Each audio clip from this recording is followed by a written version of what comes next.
Jakie są ograniczenia w karate dla osób starszych? Karate. Słowo, które brzmi jak echo pradawnych sekretów Dalekiego Wschodu, przywodzi na myśl nie tylko kopnięcia, bloki i precyzyjne ciosy, ale także drogę, którą idzie się całe życie. Wielu ludzi myśli, że ta sztuka walki należy wyłącznie do młodych, zwinnych i pełnych energii adeptów. A jednak, gdy spojrzymy głębiej, zobaczymy, że karate kryje w sobie przestrzeń również dla osób starszych, które poszukują harmonii, siły i odrobiny tajemnicy w codzienności. Tylko jedno pytanie nieustannie powraca. Jakie są ograniczenia, które mogą stanąć na drodze tym, którzy zaczynają swoją przygodę z karate dopiero w późniejszych latach życia? Ciało, które pamięta czas. Nie da się ukryć. Ciało osoby starszej funkcjonuje inaczej niż ciało 20-letniego wojownika. Stawy stają się mniej elastyczne, mięśnie nie regenerują się tak szybko, a kości wymagają więcej ostrożności. Tam, gdzie młody adept widzi wyzwanie, senior może zobaczyć ryzyko kontuzji. Ale właśnie w tej różnicy kryje się subtelna magia karate.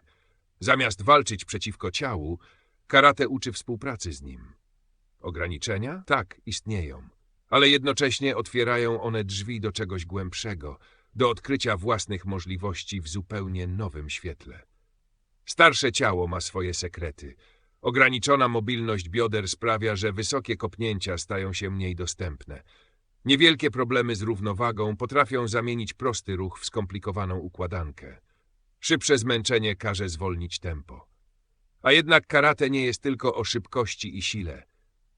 To także dyscyplina uważności.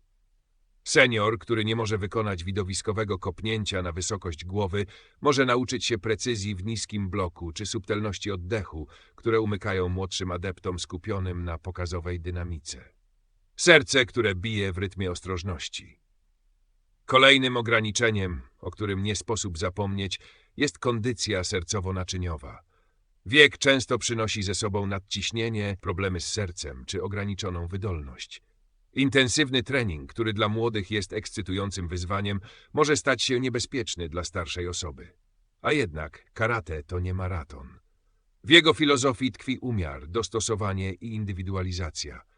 Tutaj każdy krok, każdy ruch można skalibrować tak, by serce biło mocno, ale nie szaleńczo. Ograniczenie kondycji nie musi oznaczać zamknięcia drzwi. Raczej otwiera je na bardziej świadome podejście do własnego ciała. Umysł, który zna drogę. Paradoksalnie to właśnie wiek daje pewną przewagę.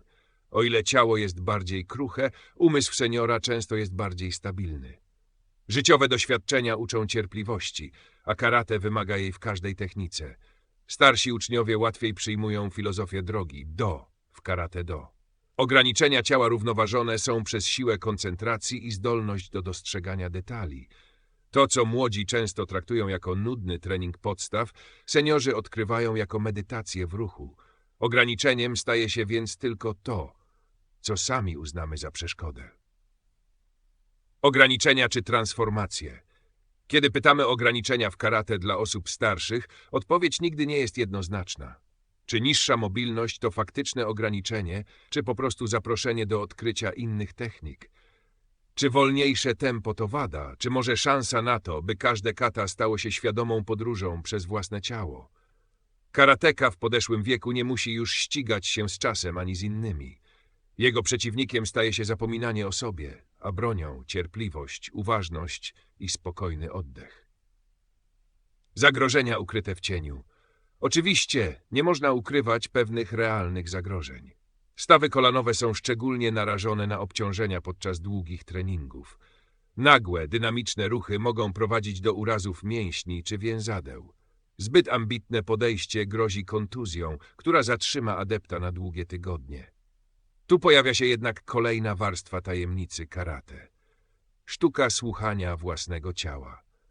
Starszy adept, jeśli nauczy się wsłuchiwać w subtelne sygnały bólu czy zmęczenia, może uniknąć tego, co dla młodszych staje się częstą przeszkodą, lekceważenia ostrzeżeń organizmu. Rytuał oddychania. Jednym z ograniczeń, które z czasem mogą stać się przewagą, jest sam oddech. Osoby starsze często zmagają się z mniejszą pojemnością płuc czy ograniczoną wydolnością. Intensywne sparingi bywają trudniejsze, Ale karate oferuje techniki, które kładą ogromny nacisk na świadomy oddech. Od prostego hikite przez techniki kiai, aż po spokojne, rytmiczne ćwiczenia kata. Tam, gdzie ciało nie nadąża, oddech staje się tajemniczym sprzymierzeńcem. Powolne, głębokie oddychanie pozwala uspokoić puls, utrzymać koncentrację i zachować siłę tam, gdzie wydawało się, że jej brak. Sztuka wyboru. Starszy karateka staje przed wyborem. Trenować po to, by zdobywać stopnie i kolejne pasy, czy raczej po to, by kultywować harmonię i zdrowie. Ograniczenia stają się wtedy drogowskazami. Niemożność wykonania niektórych dynamicznych technik kieruje adepta w stronę kata, gdzie liczy się precyzja i wewnętrzna energia. Ograniczona kondycja odsuwa go od brutalnych sparingów, ale za to otwiera drzwi do medytacyjnych aspektów karate, gdzie ruch i cisza splatają się w jedno. To, co wydaje się przeszkodą, często okazuje się początkiem nowej ścieżki. Spotkanie ze sobą. Niektórzy mistrzowie mówią, że karate w późniejszym wieku staje się w istocie spotkaniem ze sobą. Ograniczenia ciała działają jak lustra, pokazują, że nie jesteśmy już tymi samymi osobami, którymi byliśmy 20 czy 30 lat temu. Ale czy to źle? Wręcz przeciwnie. Karate przestaje być walką o perfekcję, a staje się podróżą ku akceptacji.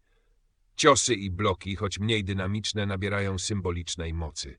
To już nie rywalizacja, ale medytacja w ruchu, której każde ograniczenie jest jak brama prowadząca do głębszego zrozumienia siebie. Niewidzialna granica. Istnieje jednak granica, której nie można przekroczyć. Karate nie powinno stać się przyczyną poważnych urazów. Senior, który ignoruje sygnały swojego ciała, może zapłacić wysoką cenę. Dlatego tak ważne jest dostosowanie treningu do wieku i możliwości. Wybór doświadczonego instruktora, który rozumie potrzeby starszych adeptów oraz stopniowe budowanie wytrzymałości. Granica jest niewidzialna, ale realna.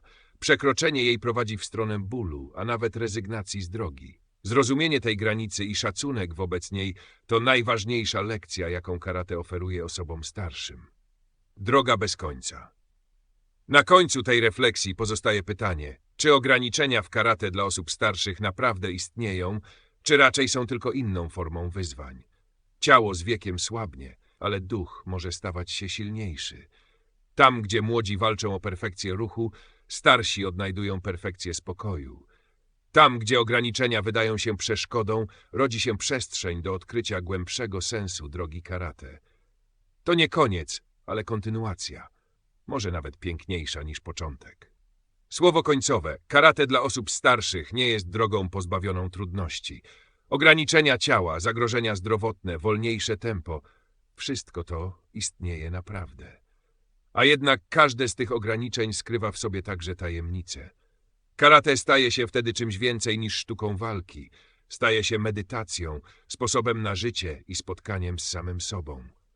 I choć nie każdy ruch będzie już tak szybki i dynamiczny jak kiedyś, to w każdym geście, w każdym oddechu i w każdej chwili skupienia kryje się niezwykła siła. Może właśnie ta siła, cicha, ukryta, nienamacalna, jest najpiękniejszym darem, jaki karate oferuje w jesieni życia. A może teraz ja zapytam ciebie. Jak ty postrzegasz karate w późniejszym wieku? Jako wyzwanie, drogę do zdrowia, a może sposób na odnalezienie spokoju? Napisz proszę w komentarzu swoje przemyślenia, bo chętnie przeczytam i podejmę rozmowę. Jeśli ten materiał cię zainteresował, zerknij też na inne filmy na kanale. Każdy z nich to kolejny krok w podróży przez sztuki walki i rozwój osobisty. Będzie mi bardzo miło, jeśli zostawisz łapkę w górę, zasubskrybujesz kanał i włączysz dzwoneczek, by nie przegapić nowych treści. Dziękuję, że jesteś tutaj. To naprawdę dodaje mi energii, by tworzyć kolejne materiały.